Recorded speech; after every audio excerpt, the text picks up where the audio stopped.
I just want to say thank you so much for all the love and all the support. And I'm so honored to be here. You know, I was in Nigeria for a whole year and just coming back to my second home and getting all that love and support. So I really appreciate it so much. Very well, very well.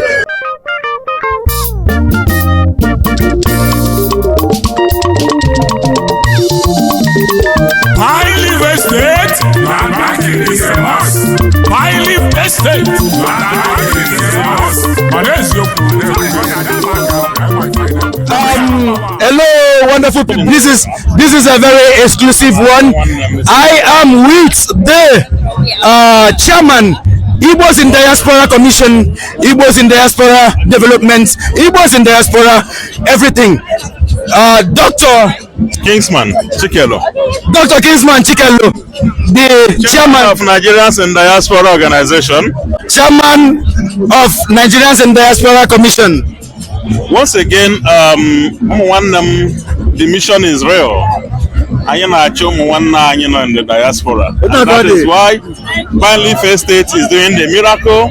Yes. And the miracle is working. You can see Chidinma, the Miss Universe. Yes. It's live. And it's for the purpose of Kayin channel here to make sure that together with all of our efforts, we are going to make a success on the project of Anamacho Wandem. Yes. And it is real. It is real. It is real. It is happening. So Chidinma, what do you have to say? What do you have to say to our people at home? I just want to say thank you so much for all the love and all the support. And I'm so honored to be here. You know, I was in Nigeria for a whole year and just coming back to my second home and getting all that love and support. So I really appreciate it so much. Very well, very well. Keep being strong. Keep being strong. Yeah, it is happening. I thank you all for your support. I thank you all for standing by us. I don't make a little me and then on the diaspora and then at home. Ndesika oneme unulanya the Western Cape Town, South Africa. I sona sika odem na libo ga dem unulanya ihe na-eme bata. Unu ga hụ na ali Igbo pakọchiri ọnụ.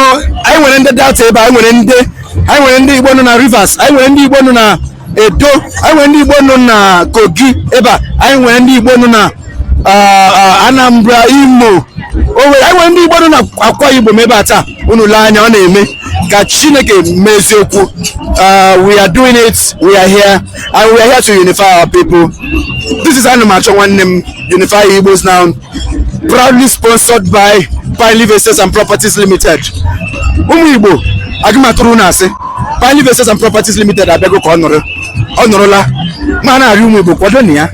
Tinyenu akunu, wero na akunu ulo. Ala obule zoro na aka Pilot, ala ahụ dị mma. Onwenye na-eri ego gị. Onwenye na-eri ego gị ihe a chọrọ ka emepesa ala Igbo.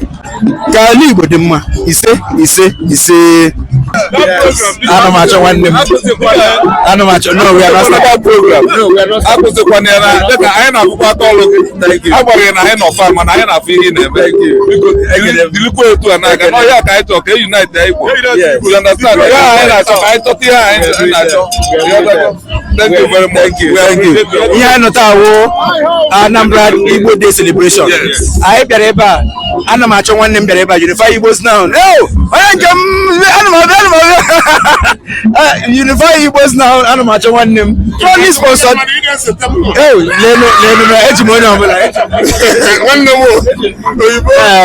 Proudly sponsored by Pilot Estate and Properties Limited. Onye na hazi, onye na akwado this Anambra Igbo Day celebration. Onye wana akwado anya, o se ka Igbo chịkọ ọnụ. O si ya n'obi. Ọ na-eme ya ka etowe ya. Ọ na-eme ya na ọ chọrọ ka ala Igbo niile dị mma. So ana m ekele unu na-esonyekwa na ihe anyị na-eme. Mba na-akpa oke. Igbo niile ka ọ na-emere ya. So ana m ekelekwa unu na-esoro anyị na ihe anyị na-eme. Ihe akpọrọ ya Anamacho Wandem taa ha chọtakwala n'ụmụ unu. Anyị chọtakwuo na gị. Anyị gara aga n'iru.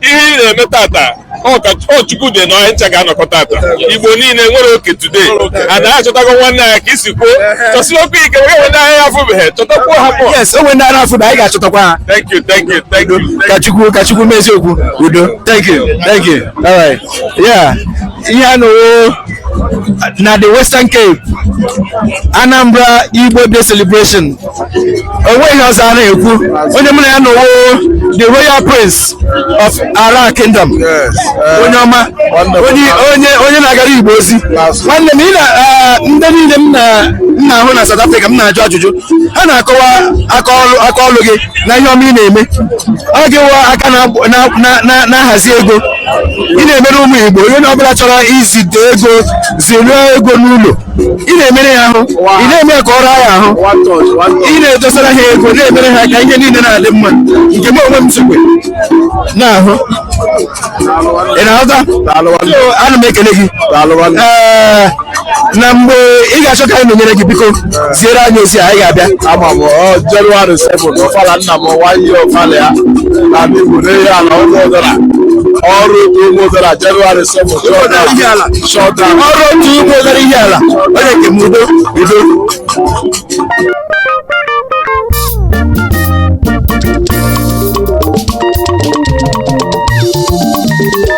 I live estate, land banking is a must. I live estate, land banking is a must. But there's your we are number one. If you buy land from Piley, you can go and sleep